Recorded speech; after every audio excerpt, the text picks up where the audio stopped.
गाड़ियाँ बरामद हुई? कल रात्रि में थाना कोतवाली नगर और एसओजी की संयुक्त टीम की चेकिंग में पहले एक गाड़ी में 2 संदिग्ध व्यक्तियों को हिरासत में लिया गया। जब इन लोगों के पास जो गाड़ी पर नंबर प्लेट लगी थी और उसकी डिटेल का जब ई-चालान ऐप से मिलान किया गया तो उसमें भिन्नताएं पाई गई। फिर जब डिटेल में इनके इंजन नंबर और चेसिस नंबर का मिलान किया गया तो उसमें भी भिन्नताएं पाई गई। इनको इस आधार पर हिरासत में लेते हुए जब इनसे पूछताछ की तो इन्होंने बताया कि एक पूरा गिरोह ऑपरेट करता है। इस गिरोह में लगभग 8 से 10 लोग हैं और इनमें से इन लोगों का काम है कि जो लोग होते हैं उन लोगों से अलग अलग उनकी आईडीज़ कलेक्ट करना और उसके बाद में इनमें फ़र्जी फाइनेंस जो दस्तावेज हैं उनके आधार पर पहले गाड़ियों पे फाइनेंस करवाना और फिर उसके बाद में जो गाड़ी शोरूम से निकाली जाती है उसके चेजिस नंबर और इंजन नंबर जो हैं उसमें फोर्जरी करते हुए अलग अलग राज्यों के आरटीओ से इनका रजिस्ट्रेशन करवा के और जो ग्राहक है उनको ये बेच देने के संबंध में इन्होंने अपने पूरे गिरोह का होना बताया। इसी आधार पर जो इनका बताया गया स्थान था वहाँ पे बरामदगी इनकी निशानदेही के आधार पर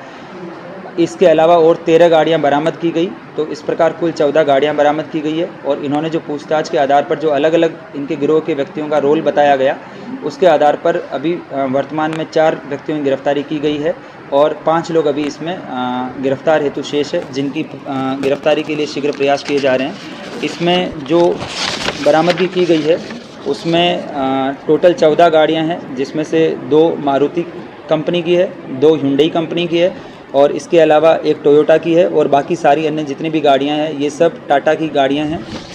जो टाटा कंपनियां हैं। टोटल 14 गाड़ियां लगभग जिनकी मार्केट में कीमत ऑन रोड प्राइस जो होगी वो 1.5 से 2 करोड़ के आसपास की होगी। इन जब 2 गिरफ्तार किए गए व्यक्तियों से पूछताछ की गई तो इन्होंने बताया कि इनके ग्रुप में जो है हर तरह के लोग हैं। कुछ लोगों का काम होता है कि जो फाइनेंस कंपनी हैं उनमें वहाँ पे सेटिंग करके और फर्जी डॉक्यूमेंट्स तैयार करके गाड़ी पे लोन करवाना। जो टॉप मॉडल होता है उस मॉडल का जो है वो ये पहले लोन करवाते हैं और फिर जो स्टोर मैनेजर होता है उनसे सेटिंग करके और ये हाई एंड गाड़ी ना निकाल के उसी कंपनी की कोई लो मॉडल या उसी कंपनी की कोई अन्य दूसरे मॉडल की जो लो वैल्यू की गाड़ी होती है उसको जो है ये निकलवाते हैं और जो बीच में गैप जो होता है जो इसका मार्जिन जो होता है वो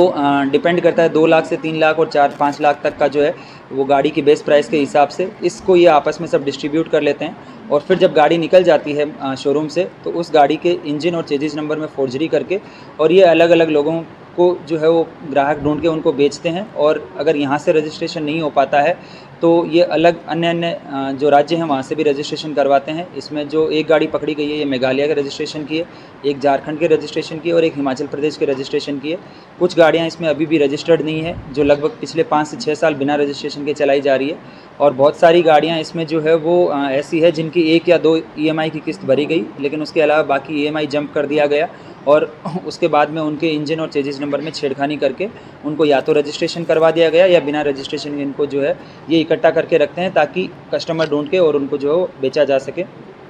इस प्रकार थाना कोतवाली नगर और एसओजी की संयुक्त कार्रवाई में जो फर्जी दस्तावेज़ तैयार करके और जो लोन कराने वाले एक पूरा गिरोह है और उसके बाद में उन्हीं